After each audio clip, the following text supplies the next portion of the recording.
Assalamu Walaikum. Hello friends, how are you?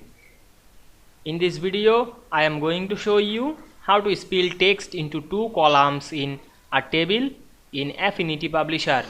Let's get started. Firstly, we have to open a Affinity Publisher document. Now we want to spill text into two columns, a table, go to the table page. Now we can see here a table, then we click into table, then write anything. Now I write some text. Now we want to make this text into two columns.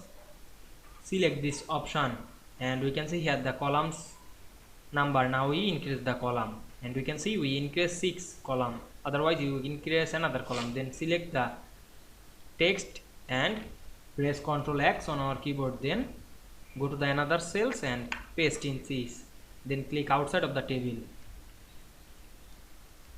Now we can see we spilled text into two columns in a publisher table very easily.